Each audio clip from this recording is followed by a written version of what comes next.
اور فرشتوں نے پیغمبر کو جواب دیا کہ ہم تمہارے پروردگار کے حکم کے سوا اتر نہیں سکتے.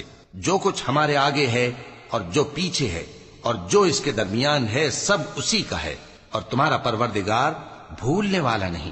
یعنی آسمان اور زمین کا اور جو ان دونوں کے درمیان ہے سب کا پروردگار، تو اسی کی عبادت کرو اور اس کی عبادت پر ثابت قدم رہو.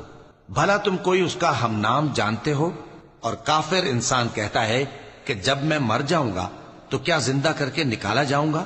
کیا ایسا انسان یاد نہیں کرتا کہ ہم نے اس کو پہلے بھی تو پیدا کیا تھا جبکہ وہ کچھ بھی چیز نہ تھا؟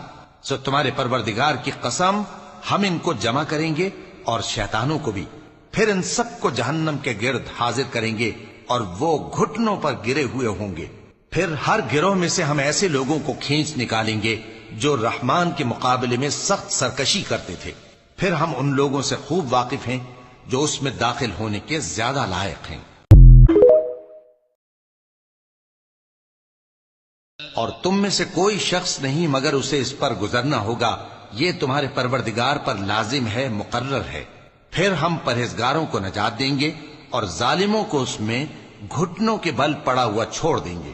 اور جب ان لوگوں کے سامنے ہماری آیتیں پڑھی جاتی ہیں تو جو کافر ہیں وہ مومنوں سے کہتے ہیں کہ دونوں فریق میں سے مکان کس کے اچھے اور مجلسیں کس کی بہتر ہیں، اور ہم نے ان سے پہلے بہت سی امتیں ہلاک کر دیں، وہ لوگ ان سے ٹھاٹ باٹ اور نمود و نمائش میں کہیں اچھے تھے.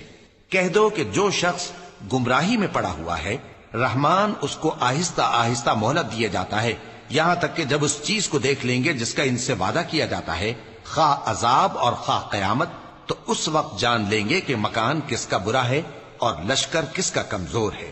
اور جو لوگ ہدایت یاب ہیں اللہ ان کو زیادہ ہدایت دیتا ہے، اور نیکیاں جو باقی رہنے والی ہیں وہ تمہارے پروردگار کے ہاں صلے کے لحاظ سے خوب اور انجام کے اعتبار سے بہتر ہیں.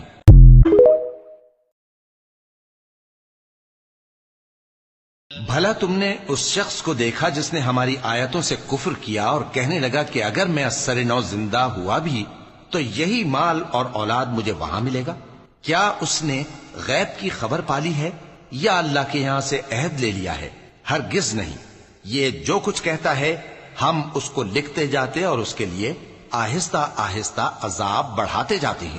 اور جو چیزیں یہ بتاتا ہے ان کے ہم وارث ہوں گے، اور یہ اکیلا ہمارے سامنے آئے گا. اور ان لوگوں نے اللہ کے سوا اور معبود بنا لیے ہیں تاکہ وہ ان کے لیے موجب عزت ہوں. ہرگز نہیں، وہ معبود ان کی پرستش سے انکار کریں گے اور ان کے دشمن و مخالف ہوں گے.